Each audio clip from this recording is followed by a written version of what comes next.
Bud Grant passed a couple of years ago. Jim Marshall, one of the anchors of the Purple People Eaters defense, passed yesterday at the age of 87. He played in the NFL from 1960. He left Ohio State early on a true financial hardship. He needed the money. He was out of cash.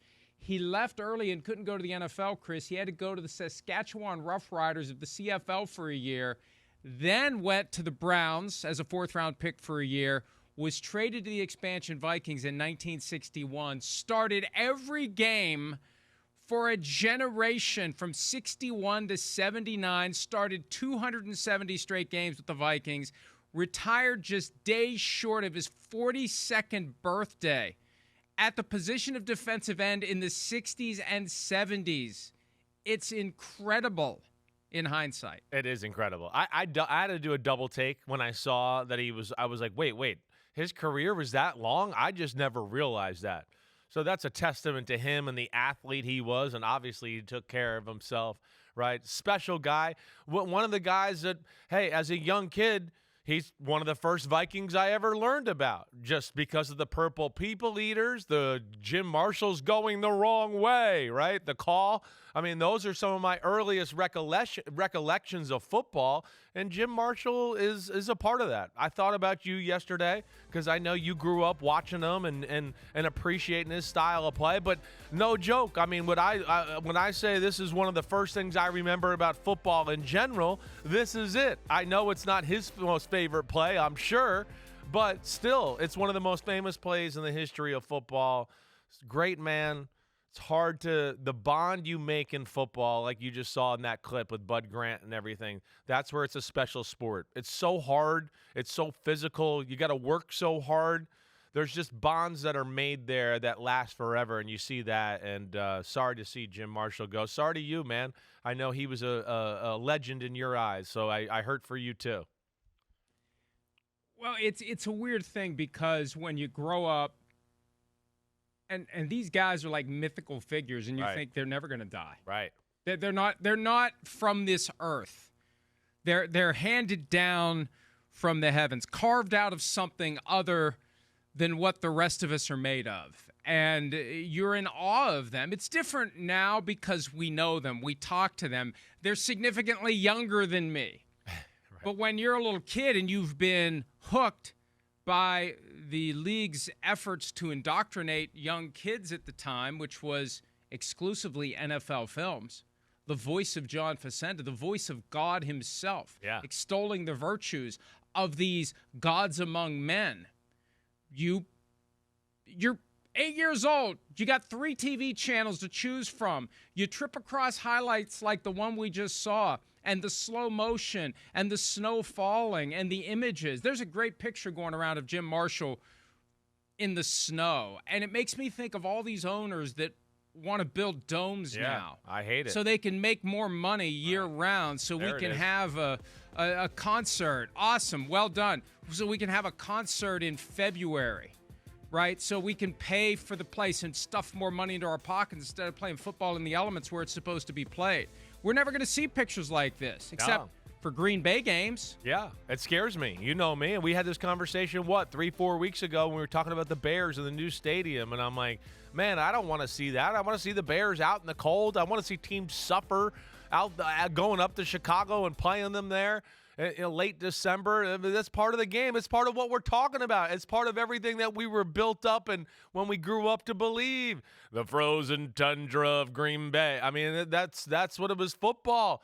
Oh my, the autumn wind comes in like a raider, right? I mean, that's so I'm with you there, and it's a shame we're losing that. It really is. But Jim Marshall, he embodies that and that style of football and the part of the NFL where they're really responsible for where we are now. I mean, the Vikings, the great teams they had in the 70s, playing those Steelers football teams in the Super Bowl, the Raiders, all of that. Yeah, they didn't win it, but they were a huge part of the fabric of the DNA and everything of the NFL, which is really cool.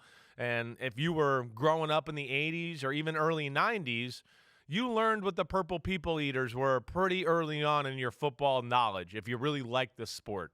And of course, that embodied, Jim Marshall and that whole defense, which was very special during that period.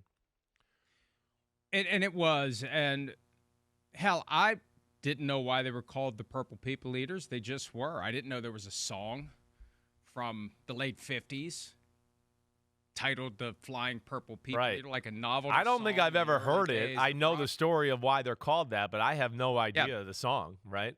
Yeah. Sheb Woolley, I think. I don't know. We'll have to find the song. We'll probably we can't play it.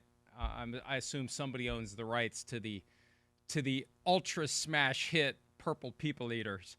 But anyway, that's where it came from. And it just fit. It just fit. Like the best nicknames, at a visceral level, it works. And there are some that seem forced and contrived, but that was one that just worked. And by the way, we had show and tell yesterday. Yeah.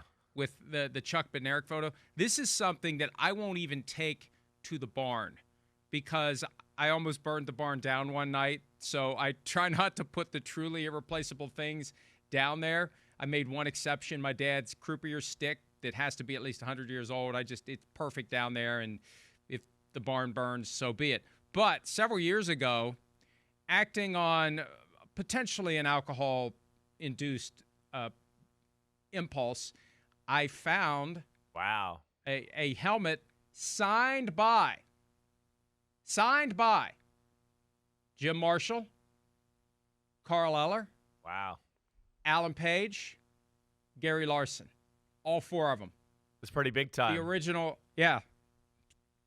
Yeah, that's pretty big time. That definitely is. Oh, it's awesome. Those are some of the names, I'll always remember. Alan Page and Jim Marshall, no doubt, were some of the two of the first defensive players I ever learned about as a young kid.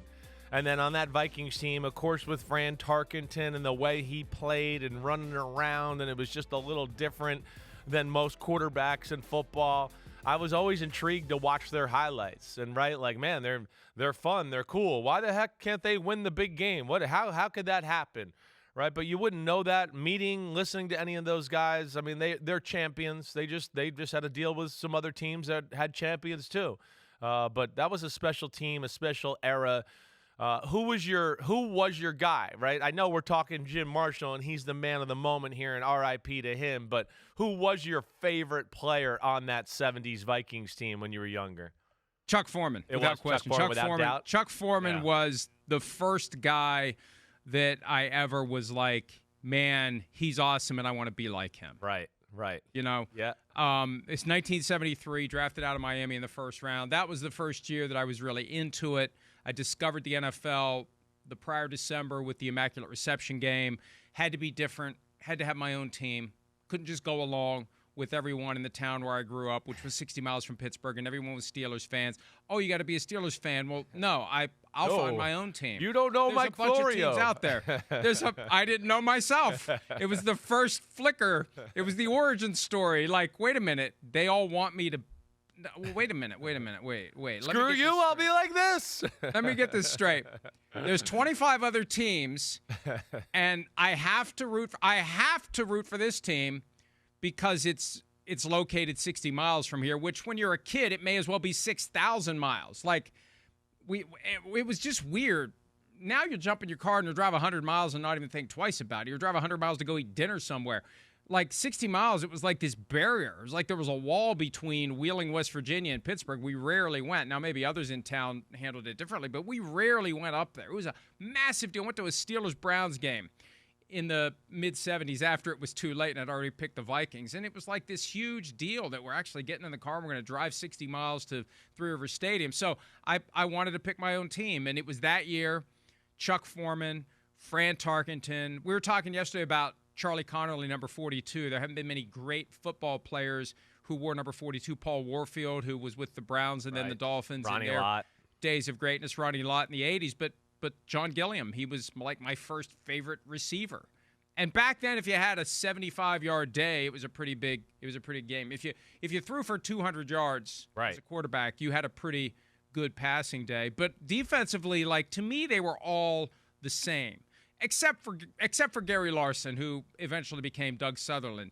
Like, he was like the Ringo Starr of the group. It was Page and Eller and Marshall, and they were all on Mount Olympus and, indestructible. And the problem is, when it came time to win a Super Bowl against teams that ran the ball well. Yeah, right. They got steamrolled. They weren't equipped for that. Alan Page was 225 pounds. Right. It was an athletic, speed type of group, disruption type of group, right? But you're saying it right. Franco Harris, he won an MVP running the football in that first matchup. Larry Zonka just Larry smashed Zonka the hell out as of well. Exactly right. But yeah, we know. That was maybe one of their flaws. And in the NFL, you're always going to play your kryptonite at one point or another. But, man, like, what a group. What a group of guys there on that defensive line, human beings, athletes, players, everything about it, really special. It's rare, too, in a group like that. Like, I feel like you usually hear a bad apple or a bad story. I feel like I never heard that about anybody on that Minnesota Vikings football team. It's always like, oh, this guy's great. That guy's great. Oh, my gosh, you should meet him. He's amazing.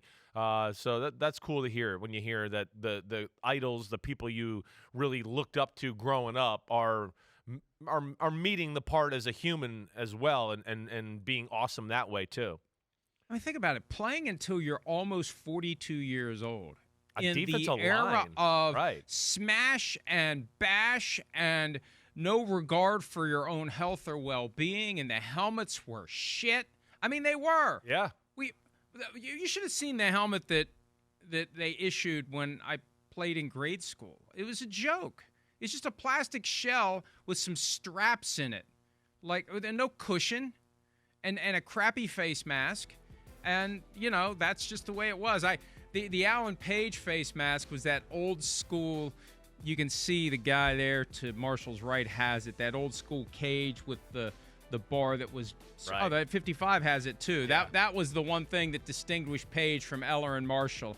But yeah, to play as long as he did in that era, and think of how brutal it was. Think of the stuff that happened at the bottom of the pile. That was back in the days before there was a brotherhood among players because you only ever played for one team. It was rare that you played for a different team, so you developed that. And we've talked about this in the context of the Giants of the 80s.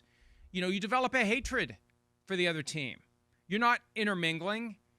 We have our tribe, you have your tribe. We hate you, you hate us. That's the way it goes, and you get out on the field. Yeah, it was personal. And it shows up in all sorts of ways. Right.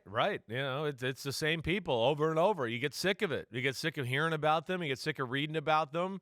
You get sick of seeing the same people on the field competing against them. That's what made the sport awesome in the 70s and 80s. There was real personal rivalries to your extent, and Minnesota was a part of that, definitely. I mean, the pictures are iconic. There's so many images there of him and that defense, and things that I've seen through the years are special. The helmets are hilarious. The uniforms are hilarious, right? But the helmets is a good I still hear old school coaches go, well, if they just made the helmets like they did in the old days, people wouldn't hit with their head as much as they do nowadays, right? Because that's where there's definitely a logic in the NFL that the helmets got so good that the players were like, I can lead with my face or head and really maybe not get hurt most of the time and not have any injuries and use it as a weapon, right? There's always that discussion, but that's for another time. But either way, sad to see him go. Sad for you, man. And one time we'll do it here for our guy. Oh, that was the days before they even did that. Right, I know. they used to have the mascot who was the guy who drove the motorcycle, Ragnar. But that was even after Jim Marshall. I mean, he played in the years when they used the Twins stadium that held like 40,000 people. Right. It was not designed for football. Overhead, it was like, what the hell? Like, how is this configured? And that's where they played out in the elements, in the snow, in the cold, and it was an advantage that they gave up. They were one of the first ones to give up their home field advantage, to have an all-weather, all-year venue that, maybe one of the reasons why they haven't been back to a Super Bowl in the past 40 9 years. Right. Good Lord. Well, remember that was a years. thing, right? Remember that it used to be a thing, like dome teams couldn't get to the Super Bowl. Yeah. I mean, that was forever. We don't talk about it now. I mean, it's kind of been squashed maybe over the last 15, 16 years, but that was such a real Who was the first dome team to growing win a up. Super Bowl? Who was the first dome team to win a Super Bowl? Oh my gosh, hold on. I'm going to totally football historian. I know. I know. Only the when Rams, he knows the the Rams, answer. The Rams. Yes, 1999 Rams. Holy cow. I was And they going won to it choke in a there, dome. though. You're right. They won it in a dome. Right. I was there. Right? In Down Atlanta. Super Yep. Bowl 34. Yeah. And they never had to play outdoors in the postseason because they had home field advantage. So they hosted the Vikings and then the Buccaneers and then went to Atlanta and beat the Titans by a touchdown. My son asked me recently, he said, you ever get the feeling like when Tony Soprano said, I get the feeling I'm coming in at the end and the best is over when it comes to the NFL? And you know, it's funny. He's got a great appreciation of the history of the sport.